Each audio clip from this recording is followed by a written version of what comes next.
Hey everybody, this is Devin Francis, also known as Leonard Meltzner, And I am distraught. but no one wants to know why. We're back after a little bit of an absence. Victoria went through midterm season, but we're here back now for episode 101. Got so many Dalmatians all over the place, spilling out of our jackets like spaghetti. We're both wearing black shirts with white, or white shirts with black prints. See?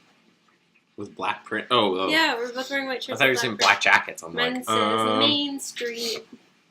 And mine is a song, a worship song. Mine is from a TV show. So today, what are we doing, Victoria? We're doing a versus today, but who cares? Because I'm upset. No, I'm kidding. No one cares. Really, though. What are we doing a versus in, Victoria? Pranks for the memories. Versus what? Versus what? Come on. Gotcha. Yeah. We are doing our third versus episode, and we are comparing Gotcha, episode 24, versus Pranks for the Memories, episode 120, both written by Phil Lawler. 120. Blaze. We've been hanging out all day, if you can't tell.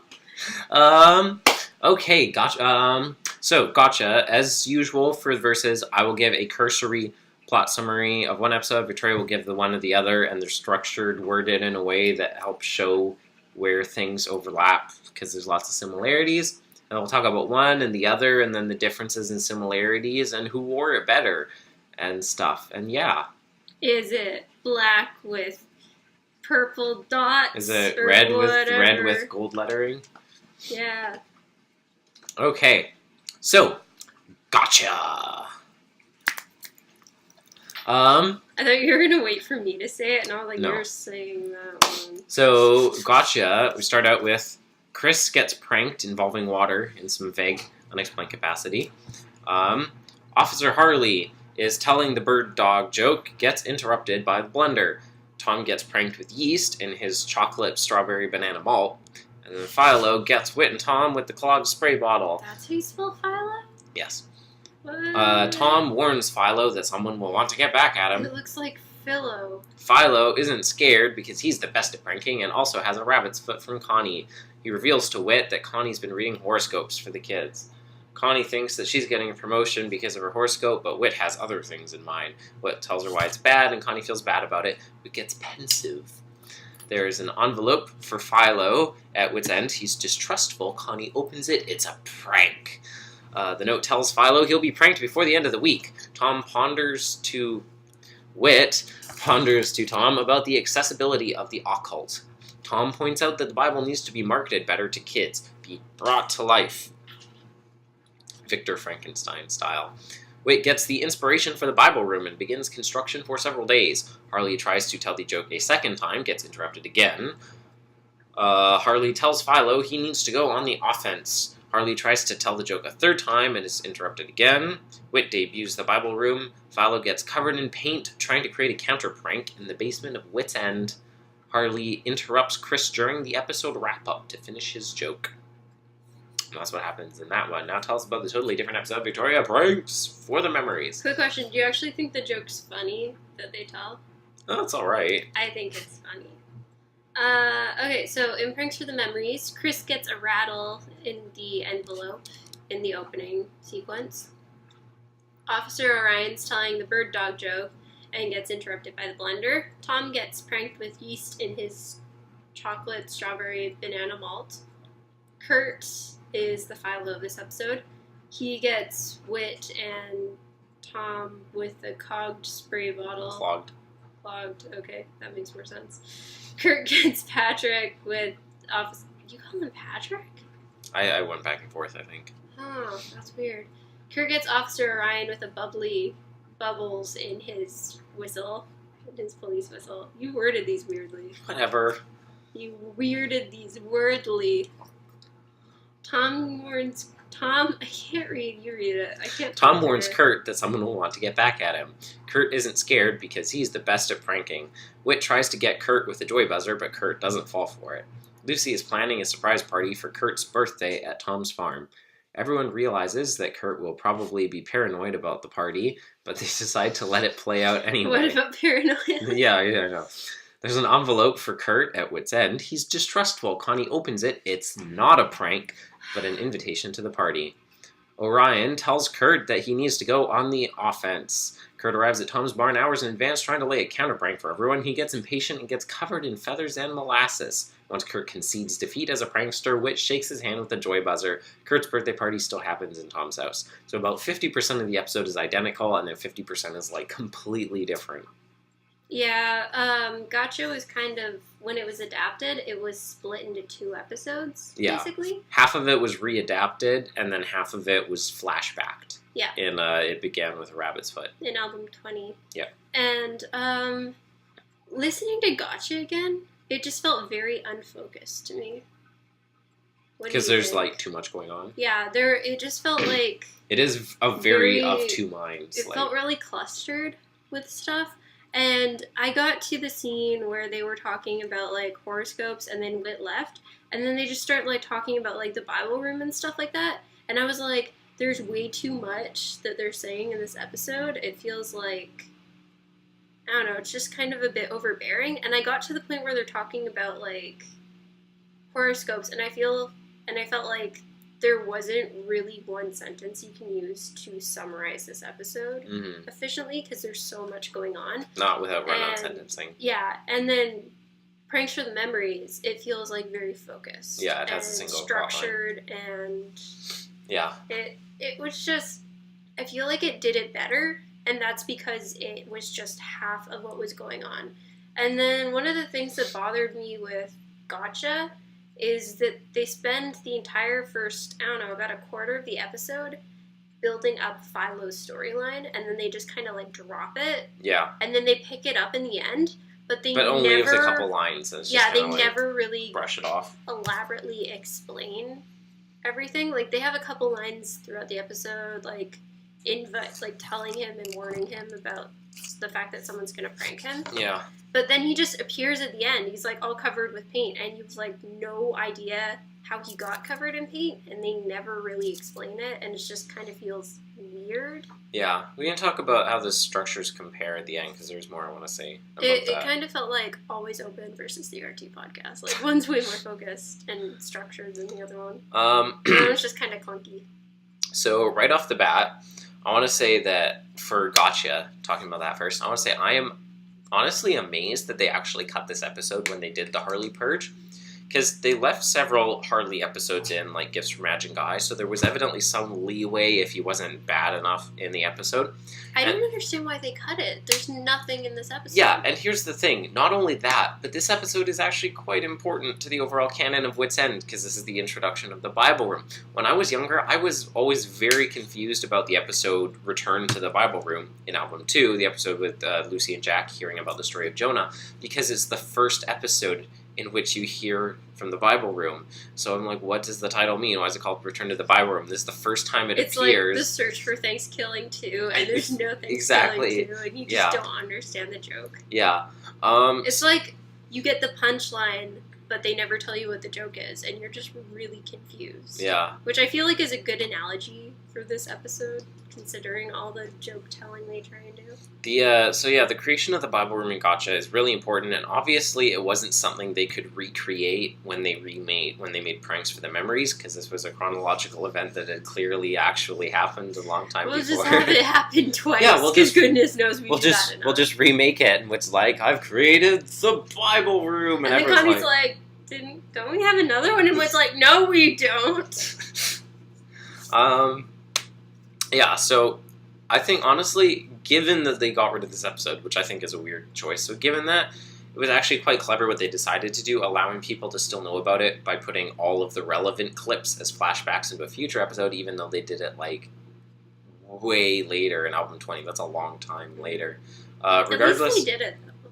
Excuse me, yeah, it's true. Because we didn't know about the storyline on Gotcha until that happened. Actually, when we first heard that, I had no idea that was all from an episode. I thought it was just like, oh, telling the story from the past and stuff. And I found later, like, oh, that's an actual episode that was cut, and these are actual clips from it. They're not just making up the stuff for that episode. So, but regardless... You're like, that's why it sounds so different in quality. Yeah, exactly. The audio quality is so different. It's like, it would have made a lot more sense if they just left this episode in the first place instead of cutting it with the other Harley episodes. I mentioned this recently, and I'm going to mention the next episode as well. We've pointed it out before, but a couple years ago, I realized that... Are you going to, by the next episode, do you mean the next one we record? Or? As in episode 102. Okay. Connie, in this episode, makes it explicitly clear that she's a Leo, which is the only canon info ever given about when her birthday is during the year. Which I'm not a Leo. We know, my best friend is a Leo. We know she was on one of the episodes. We know that Connie's birthday is between late July and late August because of this episode, because she's looking through the horoscopes and she's like, Leo. And it's like, okay, now we know when Connie's birthday is. That's the only time that we ever get any indication of when in the year it is. And as far as I'm aware, I'm still the first person ever to make that connection that we know whereabouts Connie's birthday is because of that. I still like the headcanon that, my personal headcanon that Connie and Eugene, since their birthdays are so close together, which is something that we also figured parties. Out. So they have like... Because they both have summers in the late summer. I think that would be really sweet. Yeah, we know based on Eugene's age of graduation and beginning college that his birthday must also be during the summer. So another reason that this episode shouldn't have been cut out, as well as a number of other Harley episodes, and there's kind of a theme for them. By cutting this episode, you lose out on another one of those really good pre-Christian Connie interactions, which there are way too few of once you cut out every Harley episode. It really detracts from a significant amount of Connie's development, in my opinion, prior to Connie parts 1 and 2. Like, when you listen to all of her episodes together, and it's interesting because the Harley episodes, they almost all take place before Connie becomes a Christian, and they usually involve some kind of conversation with Wit that relates to that and that kind of development that builds up to it. And then when the episodes are remade, Connie still fills the same role, except now she is a Christian, so they have to kind of change things around.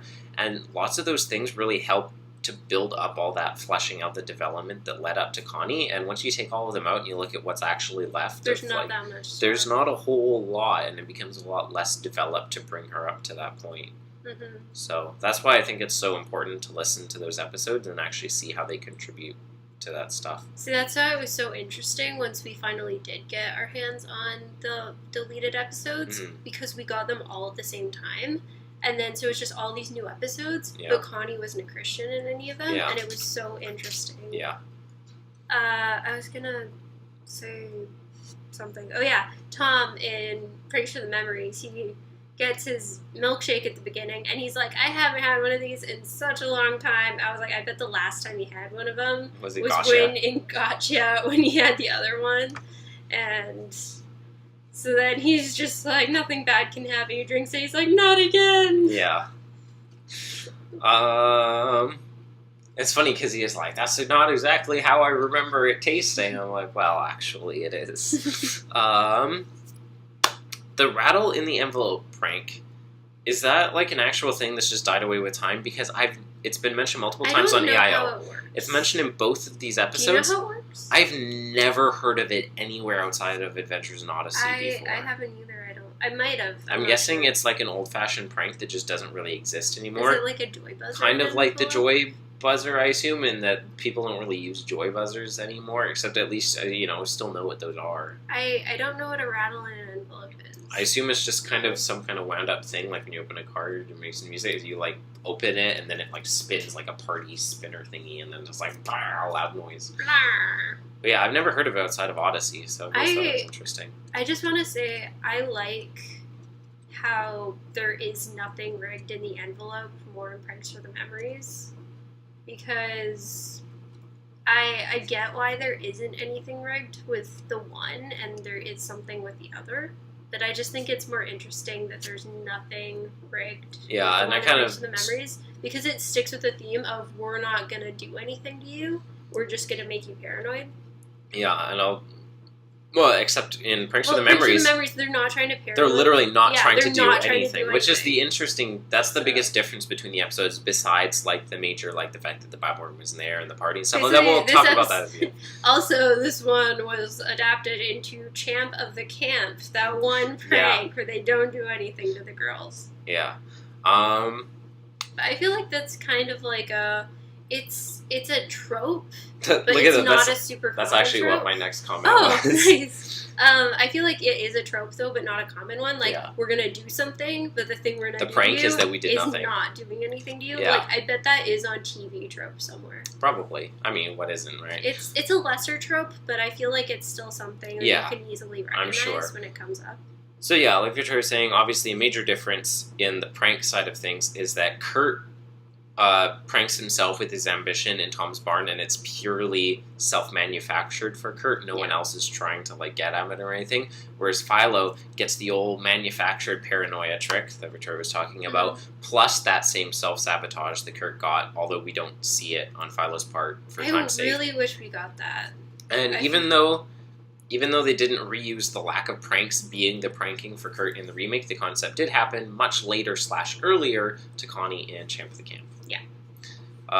And then we have displays in the Bible room. We get to see the mirror of Jericho. Some of the original displays, the ones named in this episode, are Paul's armor, the city of Jericho with the walls crashing down, and the Bible verse mirror, which we found out. Now we see a glass darkly. We found out in the Journal of John Avery Whitaker that he had that idea when he was 10. And all that time later, it's like, imagine if there was a mirror that you could look into and tell it Bible verses and it would talk to you and stuff.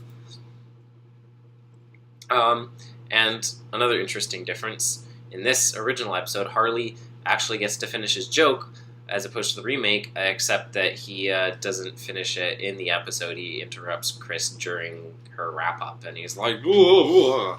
It's a bird dog. My gosh. The joke, because Devin and we never listened to Gotcha until probably about like 3 or 4 years ago. Something like that, or something like that. So I grew up just wondering what the punchline was to the bird dog joke, and it drove me crazy for years. Yeah, they put it, and I never knew. They put it in the official guide because it was in the original episode, and then when they made the remake, cool. They cut it entirely from the remake, and so it's like, oh, now no one knows the joke anymore. So in the official guide for Pranks from the Memories, it says, so what's the punchline to Officer Orion's joke? Officer Orion tells a joke at the beginning of Pranks for the Memories. He begins, there's these two... Oh, sorry, I was doing Harley. There's these two hunters, see, and one of them has a bird dog. Well, they were out there by the lake, and they spotted some ducks, so the owner of the dog fired, dropped the duck into the lake, and ordered the hound to go get it. The dog ran over to the edge of the water, sniffed, and then walked across the top of the lake and retrieved the duck. The owner was amazed. He brought down another duck, and again the dog walked across the top of the water to get it. Well, the owner turned to his friend, beaming with pride, and says, notice anything special about my dog? The friend turns back and says, at this point in the joke, Orion is interrupted and never finishes. At the end of the episode, Chris encouraged listeners to send in their own punchlines to the joke.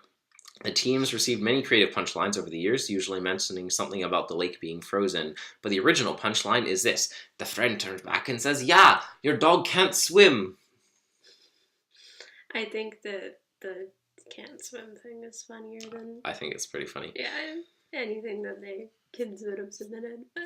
Probably. Yeah. So, Pranks for the Memories, then. There's a lot... I don't get why Lucy's like, Curt can't see me talking to Mr. Whitaker. I'm like, yeah, because that's weird, talking to Whit. Well, it is a good point that Curt butts himself into every conversation. He does, but I don't think that... You're like, hey guys, what you talking about? He wouldn't, like, look at Lucy and Whit and be like, that's No, suspicious. but he would go over and join the conversation. He would, but I feel like they could cover it up, probably, maybe. Probably. What are we talking about? But, toast. A delightful topic. But the thing that always got me with this episode, and some other TV shows too, and just like a story point, whenever a character forgets their birthday, I'm like, no one ever forgets their birthday. That's not something that happens. And then this year, after I came to UBC about a month ago now, I was like, hey, Devin, we should hang out on this day. Are you free this to day? be fair. No, don't talk for a minute. And so I was like, we should hang out this day. And so then Devin was like, yeah, but, and then we had some scheduling You were conflicts, angry at me. I was angry. So then he was like, why do you want to hang out so badly on this day? I'm like, because it's your birthday. And it's because we haven't hung out on your birthday in 4 years. And I wanted to have like a fun day. That's why I was angry, because you were like... But I was angry here's because also... you forgot what day your birthday was. Yeah, I was worried I forgot something important to you. This doesn't happen. And that's why I was angry. Victoria? I was just like, have I been wrong my entire life about this, like, being a trope Welcome to being old, Victoria. I can't believe you Here's forgot the your other birthday. thing. That's why I was angry, because my entire life I vehemently believed that this is not a thing that happens, and then you proved me wrong. That's why I was Here's mad. the thing. You were trying to hang out on the week before my birthday. That's what they did to Curt in this episode, basically. The day before his birthday in this Whatever. episode. But here's the thing. Yeah, if you'd been like, we have to hang out on September 25th, it's very important. I'd be like, oh, that makes sense. I was busy that It's day. my birthday, yeah. But you were So- like, we have to hang out on the 18th. And I'm like, what's special about the 18th? And you're like, how can you not figure it out? I didn't think, oh, it's a week before my birthday. If you'd said it was You the didn't 20th. think it's a week before my birthday and we're busy every other day. No, I didn't. If you'd This meant... is the one free if day you're we trying have to- before my birthday. If you're trying to hang out on my birthday, I would have got it. But you're trying to hang out a week before, and I'm like, I don't know what's special about a week before my birthday. You didn't know about the week before your birthday anniversary? I'm sorry. You fool! It's the anniversary of 22 years ago. I was a week away from being born. So yeah, that's the thing with this episode. I always found that super unbelievable. I'm glad, but apparently that's a thing that I could happens. shatter your dreams. So Devin ruined my life. That's a story. That's my super villain origin story right there. So, pranks for the memories. No relation to Fall Out Boy. There's still a lot of line-for-line similarity in this one. Like, a lot given the amount of overall differences. I am amazed that Wit had a joy buzzer at the beginning on hand so readily that he can arm it while continually being a part of this conversation with I like Curt to think without that anyone he just noticing. always carries one on him. It's always on his hand, yeah. Like, he's, like, talking to Curt and clearly Have you couldn't ever have had a joy buzzer used on you? Not a real one. Not the ones that actually electrify you. I hadn't had... Electrocute you. Like, Talia got one. Mhm. And so it was either Talia or Paige. I think I it was got it. Talia. I got one in this. It was an electric. It wasn't electric, but I was like, oh, I've always wondered what this felt like, and Yeah. it feels so weird. Well, electricity like- does that to you. No, it wasn't electric though. Oh, so it wasn't like yeah, a it real, was just a real one. normal one, but it felt so weird. But that's So- those are like fake toy ones. Those aren't like the actual Yeah, ones. I hope like, I James and Maria won't buy Well, I a was saying, real 'cause one for Talia. I also got one in the Scholastic Book Fair once, which was fake. Like it just vibrated when you pushed on it. Mhm, But that's I'm what pretty sure Curt like did, too. the like real ones actually like shock you. They do. Yeah. So I've never experienced one of those before. I But haven't yeah, either. I love I'm how bad with shocks. they're talking about pranks, and while Wit maintains part of this conversation, he somehow like reaches down, has a joy buzzer under the counter right Do beside you his think like it's silent alarm. actually he puts like on a his hand. spy gadget from Jason, and it actually has like a kill switch on it? Yeah, he's like just Just, set like, that to stun. Stun, kill. Yeah, And it's part of his Captain Electric spy gadgets. You know what? I bet it actually is. It could be. New headcanon. I could buy that. Sure, why not? I mean, it would be weird if I Wit had believe that it. on the counter and not in his like collector's edition case, but whatever. He's like, I don't take the plastic off, and then Jared and Dwayne did, and then he found out, and he's just like, get out. Yeah. That's why they're not on the show anymore. It's true. That's what I was gonna say. Yeah. Like I said earlier, while both prank plots have the kid being super paranoid about being pranked, the biggest conceptual difference in the prank storyline of the episodes is probably that Curt's paranoia was entirely unintentional on the part of the adults. Like they were like, it wasn't until after the fact, and they're like, hey, I just thought of this. Curt's probably going to get paranoid about this. And I'm like, oh yeah, I didn't realize or intend this whatsoever. Should we do anything? But then they just started laughing, and I they're like, know. this is going to be so funny. But in the other one, it was very clearly designed to make him paranoid. In this one, they're like, oh yeah, that just kind of happened by happenstance, but we'll go along with it, sure. And then they're like, oh, he's probably going to like do bad things, so we're just gonna, like, rearrange everything in case he does. Yeah. Just a contingency plan, I guess. And then Tom totally was trolling him. It was revenge. You have to admit. Probably. Because no one opens a door and just goes like that.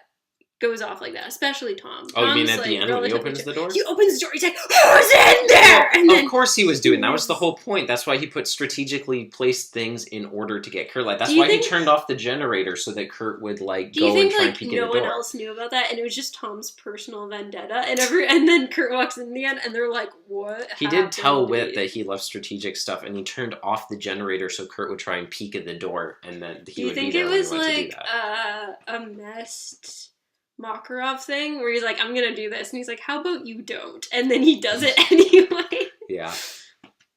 And then Whit's like, Tom, and Tom's like, what? He just, I don't know, he accidentally tarred and feathered himself.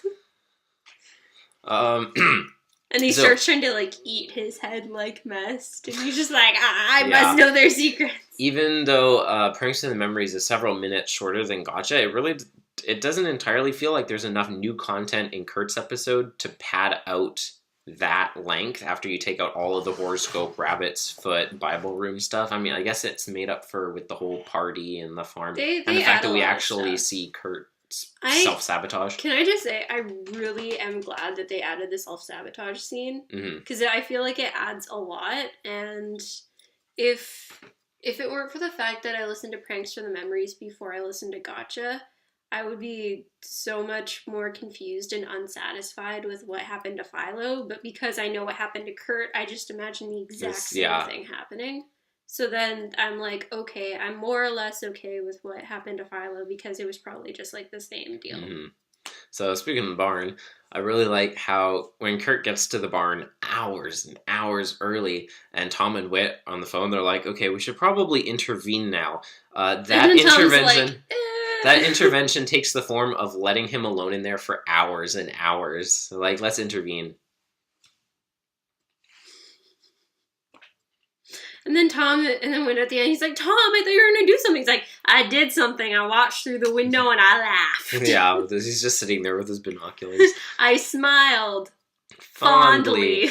I also like how Curt, on his part, who's been so incredibly paranoid about being pranked, he finds himself in a barn where he was already suspicious of things, and he finds buckets and rope, feathers, a keg of molasses, a giant door, and he goes, wow, this is amazing. It's almost like someone purposefully planted this here for me. Well, and then just starts setting it up. Better get to work. I know, right? And I'm like, kid, what's wrong with you? It cannot be any more explicitly a setup for you. Can I just say, I'm really glad that it wasn't like Curt just, his arm getting tired, and that's why everything happened, and curiosity killed the Curt. It wasn't like he actually got scared and it was an accident that he let go. It wasn't like, oh, I'm so lazy. He was actually like, he has more upper body strength than I probably do. He was there for a really long time. I realized just earlier today, I'm pretty sure this is the only band episode with remake where the original still gets referenced and acknowledged as canon in later broadcast episodes. Probably, which makes it so much funnier. Like, and the confusing, stuff so much more confusing. Like, and they're like, hey, it doesn't seem familiar. It's also... And I bet Tom was, like, just looking in the window, watching Curt. He wasn't eating popcorn, he was just eating apples, and he's just like, this is so funny. Exactly how I eat apples, yeah. So I eat apples. It is also funny to think then, because Lucy's a main character in Prankster the Memories, and yet in Rabbit's Foot, she's like, oh yeah, I remember Philo. But then again, most like, we don't talk about this stuff most anymore. remade episodes have the same characters in them again. And it's like, don't you remember last time this happened word for word the same? And I literally brought that up in the last episode when we were talking about fake brands and like Willy Wonka and which stuff. one's the one where? Oh, never mind. I was gonna say One Bad Apple was remade, and then I thought no, it wasn't. It was just in the swapped original out. script. Yeah, exactly. It was a different character. Curt It wasn't and actually Bernard. like both versions were made. Yeah. I was gonna say, can you imagine if One Bad Apple happened twice? I can't believe Edgebiter poisoned us again. Poor Brad. Edgebiter edge biter got us again. Brad is never eating another apple turnover for the rest of his life. Devin and when we were hanging out, earlier today. We went to a chocolate store and Devin got an apple turnover. He's like, I want to know what it feels like to be poisoned. He's like, I want to get inside the headset of Brad. What was it like to eat that apple turnover and then get arsenic poisoning? And Jared's like, what are you talking about? I'm like, one bad apple, duh, your favorite character, Brad, right up there with Craig. And freaking Olivia's best friend, can't even remember Zoe. her. Yeah, Zoe. And but Devin finished his apple turnover, and I was like, so was it worth the arsenic poisoning? And Devin's like, I'll tell you later. And yeah, I'm like, I need to wait till it sets in to find out. How are you feeling, by the way? It's been a couple pretty good. hours. It's pretty good. It was a good turnover. I've never had one before. It's been about, I don't know, 3 hours since then, 2.5. 3, yeah, something like that. So, differences between the episodes. Obviously, the whole Rabbit's Foot horoscope Bible room thing is the big one. Harley gets replaced with Orion and Tom, both in terms of roles, but mostly gets replaced with Patrick Orion. Lucy throws a party for the prankster. Big thing. Like you mentioned earlier, there's an envelope in both of them. Philo's envelope was a prank and warned that he would be pranked, and then there was the whole, you're not going to get pranked, blah, blah, blah. The real prank was the lack of pranks. Curt's envelope wasn't a prank, but was an invitation to the party, and no one was ever actually trying to prank Curt. They just genuinely wanted him to enjoy his party, because they're good friends, except for Whit, who had the joy buzzer still. I still think that Whit, who carried the joy buzzer around with him the entire time, still to the end of the episode. He still carries it on him today. To Fun this fact. day, yeah. Every single day. He's going to be buried with that joy buzzer, and they're going to be like, what's that on his hand? That's why, yeah, when business meetings was like, okay, which hand do I shake with? Because one hand always has the joy buzzer on it. Do you think it's his left hand? Because you usually don't. Well, that's what I was wondering, but it makes He's you like, wonder. Curt, I want to shake your hand, and that's why Curt was suspicious. Why wasn't Curt? Oh wait, Curt was suspicious. Yeah, You're he right. was. That's why I knew, because Whit was trying to shake with his left hand. Yeah. Whit, you idiot. He always has it on his hand. Can you imagine, like, if Whit's falling from something, he's like, grab my hand. They grab his left hand, his joy buzzer, and he lets go. He falls into an abyss. That's why Whit can never be saved by the Strataflyer. You can use it to rescue people, but never me. They like catch Dylan, and then they like grab hands, and Dylan's like, and then Dylan just falls to his death. Alternatively, if the shock is strong enough, it will actually electrocute your hand into contracting, so you make sure you won't let go of the hand. Your hands actually fuse It'll make together. It'll make it harder to let go, and it'll be safer in the long run, because you can't let go of Whit's hand. This is so stupid. So, what else? Both pranksters in the end obviously get caught up in their own counter pranks in messy ways. Curt in Tom's barn with the molasses and the feathers. Philo in the basement of Whit's End, which we don't see with paint. Those are the main differences. So overall, like you were saying earlier, Gotcha focused a lot more on the idea of, we're going to get Philo back, pranking-wise, like the envelope rattle and then the note, and then we'll be all psychological warfare with them and stuff, and it's all intentional lack of pranks. But then they also squeezed in all the Bible room occult stuff. Pranks for the Memories painted Curt as a lot more self-destructive, I guess, in that no one was ever actually coming for him. Everything that happened was totally his fault and him like collapsing in on himself, except for Whit with the joy buzzer. So, I feel like it's good that they did change all the prank stuff according to Curt's personality, though. Yeah. Because Curt is kind of a paranoid guy. So it makes me wonder if, like, the change was intentional in that it was meant to show, like, that his paranoia really was irrational, because in this version, no one was coming after him. The self-sabotage was a lot more self-inflicted than in the first one, I guess, because we don't really know anything about it. I still think the first episode had a lot more in it, given it had twice the plot stuff. But I feel like you pointed out, it was really scattered. And even though I can get kind of, like, how and why this episode is, like, the cover of Walter's Flying Bus for me. It just has way too much going on. So what we were saying earlier, what it made me think about was like, when you have an episode with an A and a B plot, usually in Odyssey, sometimes they're like totally separate, but they parallel each other. But usually what happens is, near the beginning, you kind of see the characters from both plot lines together, and there's kind of establishing exposition that sets up both storylines, and then they kind of diverge. And both these storylines... Every now and then they go like... Ooh. Both these storylines, they go along. Sometimes they cross over. And in the end, they either directly converge or at least they have the same lesson. It ties together. And it's like, oh, we showed two different aspects of the same theme in the end. Yeah. In this episode... Sometimes they don't connect. In this episode, we start out with Philo. And it splits apart and it kind of leads to the Bible room stuff. And then there's Philo's pranks. And then they go and they just diverge and they never come back together. And even though... There's like they're really stretching for how Philo stuff about pranks. They're like, oh, the devil's pranks on us are the occult. Like that's a pretty it's a stretch. I don't understand how Philo stuff connects. And in the end, yeah, Philo stuff really is completely different from the whole Bible room stuff. It doesn't connect. There's no like in the end. It's like, oh, I see how they kind of tie together and they show different aspects of the same theme. They're like totally different storylines, and it's like Philo stuff was only there as a setup in order to justify the Bible room. Zodiac stuff. Exactly. But I feel like the episode would be so much stronger if they just cut out the stuff with Philo and it just starts with him carrying around a rabbit's foot. Exactly. And it's weird because like you said, it's Maybe also... just start with Philo being like a little bit paranoid and it's like, what's wrong? And then he just like pulls out the rabbit's foot. Exactly. That would have been a lot clearer. And like you said earlier, the pacing of the episode, like a normal AB story plotline episode would be like, you know, we have like, they kind of start together and then it's like this scene, this scene, this scene, this scene, about, like, come back together. I feel like it's like, it's the actual episode starts and feels like it starts about 8 minutes in.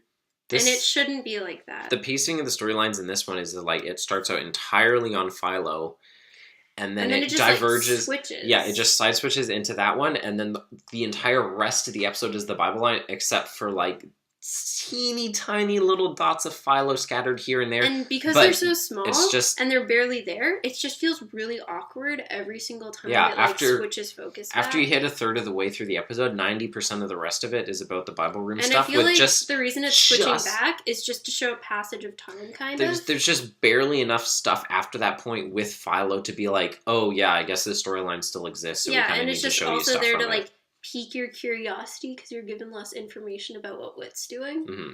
But I feel like Connie in it started with a rabbit's foot, like just cements way better than the actual episode ever did how much time passes and how weird Whit was acting when she said like we couldn't really talk to him, he wouldn't tell us what was going on, he would only say like, oh, can you bring me a coffee, and like that's it. And I feel like that sentence describes everything that was going on way better than all of the weird ambiguity they put in ever did. Yeah. So yeah. I think that Prankster the Memories is a better episode. I agree. There was too much going on, and it was really just Philo stuff was nothing more than a means to an end to create the Bible room, and then they're like, we just kind of need to sloppily slap something on the end here to tie up Philo stuff so it's not just open-ended. Yeah, whenever anyone says the means always justify the end, I'm always like, no, that's not true. You gotta get yourself a right, guys. Yeah. So... You can't do the wrong thing for the right reason. That's what this episode is. This is a wrong right because they gave a wrong storyline just to get the right end of the Bible room existing. But you didn't know that this one was also adapted into rights, wrongs, and reasons. Exactly. Let's play a game. It's called How Many Episodes Was This Adapted Into Later? Yeah. It is interesting also in terms of remakes that this is the only one that is split into multiple episodes and it's remade because they had to... Split into every single episode of Odyssey that happens after Gotcha. Fun fact. So many fun facts. That's incredible, yeah. In every episode you listen to, try and spot the element which was originally lifted from Gotcha. And then put your answers in the comments. Yeah. Don't forget to rate, like, and subscribe. So yeah, Prankster the Memories did a better job overall because one, I think they did a more interesting thing with Curt where they're like, there is actually no one plotting against him, so everything that happens is purely his fault. There's no one working against him. We see, wow, this isn't just... he got in trouble because he was paranoid and people were working against him. Every bad thing that happened to him was purely his own paranoia and self-destructive tendencies. And so we can be like, oh, so this is a consequence of him being like the pranking and stuff like this. It's not anyone else's fault. It's purely his fault. And that actually gives an actual moral lesson to come out of what he was doing. And I do like that they don't condemn the pranks, too. They're like, pranks are fine as long as no one gets hurt because they're fun. It feels more condemning of pranks in Gotcha. And also, I just really like it when you think the conflict is like person versus society or person versus person. And then in the end, it's person versus self. Yeah. Because it's always just like so more interesting when you think you're going up against other people and it's like, oh, I was going up against myself the entire time, and if I didn't do anything win or never lose. If I didn't do anything, then nothing bad would have happened. Yeah. Because it's just, I don't know, it's more interesting except for in Tom. A narrative sense. Yeah, Tom was jerk in this episode. But yeah, and they also just took his storyline and fleshed it out a lot more and just gave a lot more. I thought you were talking about Tom's storyline for a second. No. Do you think like he was like, okay, I was fine with it the first time when Philo got me, but again, not again. I want to actually have a strawberry malt once. He's like, I'm gonna get revenge. Fool me once, shame on you. But fool me twice, I'm gonna cover you in tar and feathers. That good old expression. Yeah. Yeah. Do we both agree that Pranks of the Memories did it better? Yeah. So what are your ratings for the episodes then in the end? Pranks for the Memories, I will give a 4.2. Gotcha, I will give 3.8. I'm gonna give Pranks for the Memories a 3.5, and I'm gonna give Gotcha a 2.8. Because I think it is good and it has a lot of like good things going on for it, and it does progress the storyline, but just how unfocused it is makes it really overall distracting. And I think that's unfortunate because it has a lot of potential and it's very important, and it's one of those things where you're like, the premise is really good, but the delivery just didn't come out as good as it could have, and that's unfortunate. So, yeah. Yeah, so I guess that's all of that. Mm-hmm. So that's the end of this episode. I think that's the shortest verses we've ever done. Good job. Yeah. What are we talking about next time? I feel like there's a lot, like, this one was a lot easier than the other ones. Well, the other ones we've done have all been two-parters. So. Yeah. Yeah. No. Oh, yes. wait. Yeah. Yeah. Yeah. They're all a two-parter like plus a one. They've all been reviews of 3 episodes, and this one is only 2 episodes. Do you know what we're doing next time? It's our next OAC review. Your what thing? Do you know what the next OAC episode is? Forgiving Heart. Correct. I'm surprised I remembered that. And Manatugo Point? Yep. Oh, nice. So. Because it will lead into Operation Dig Out, which will then be in November because Remembrance Day. Mm-hmm. Which will then lead into Silent Night because Christmas, December. Yay, so you know the rest of our lineup. That's all planned out, yeah. We talked about it. Have we said what the order was? Yeah. Okay. I talked about a couple episodes ago. I'm going to be sad once the year of Wit's over. Yeah, but it is also nice because... Give us more Wit episodes. It is also nice because... Like, I keep on seeing episodes, I'm like, oh man, I really want to review that. And I'm like, oh wait, we can't review that until next year, at least. Yeah, so it'll be nice to be like, oh, all those episodes we've been waiting to do. It's like, okay, now we can do them again. All this freedom. Exactly. Once we're done. And freedom we couldn't appreciate until we did the year of Wit, and we subjected ourselves to this. Which was great, honestly. I enjoyed it a lot. I've really enjoyed it. Especially I'm really because... glad we did this. Especially because when we talk about one Wit episode, it involves referencing a lot of other Wits episodes. And so since we've been doing all of them, it's like, oh yeah, we're talking about this, and we can talk about... And so getting to talk about them all close together means that we can actually cross-analyze them together within a short time frame, which adds a lot to it. Year of Wit playlist. Get on that, Devin. Or someone can do it for us. It's not hard. Gonna be hard to make. So just go every second episode from this last year. But whose idea was that? Was it your idea or I think it was mine. I thought it was mine. Did we both come up with it? I don't know. I'm pretty sure it's mine, but I could be wrong. Let's agree to disagree. Yeah, I feel like we both came up. I feel like we can take time to like get it out of our system and like do the other like little dotting good episodes that we want to do, and then it's like we can launch into like another themed period in December along with our OAC finale review. We should just do a little Year of Wit recap. We can do that. Just do like a best of the Year of Wit episodes.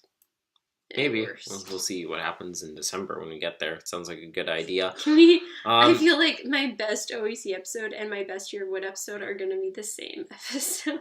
Which... and it doesn't... I don't think it counts as a Year of Wood episode because it's an OAC one, though. Oh, the Jerry? journal. Or General John Whitaker, yeah. I don't think that would count. What was I gonna say? Yeah, the thing is, because we also, like, we want to get into more, like, getting to do other episodes we want to do again, but also, huge glaring thing we've been missing is talking about literally any Blackheart or Novacom episodes, because I feel like... It's really hard to do, though. I feel like we can't do it unless we commit to doing all of them in order. And that so that will we take can... a very, very long time. It'll take multiple years of episodes where we can't review anything else. That would take, like, a decade or something like that. Not quite that long. Just to do the Blackheart episodes. But it would take a while, which is why we haven't done it yet. But now that the Year of What was successful, I feel like if we get some more episodes we want to do out of our way, then eventually we can reach a point where, like, okay, we're going to commit to starting one of these two sagas and actually digging into it. I'm not agreeing to that at the moment. We'll see. Why did you say that? Because now they're going to expect something from because the thing is, it's like, how can we talk? How can we talk By Blackheart Saga, do you mean, like, including, like, everything? Like, including One Bad Apple and stuff like that? Yes. Because that will take so long. There's also leeway on which episodes you technically count as part of it and not. And you could take breaks in between stuff. Do Novacom count Slumber Party? No, but the flashlight! What does it mean? It has to mean something. We should let you guys go. Yeah. So you guys can get on to whatever else you're doing. I have to go check the washing machine.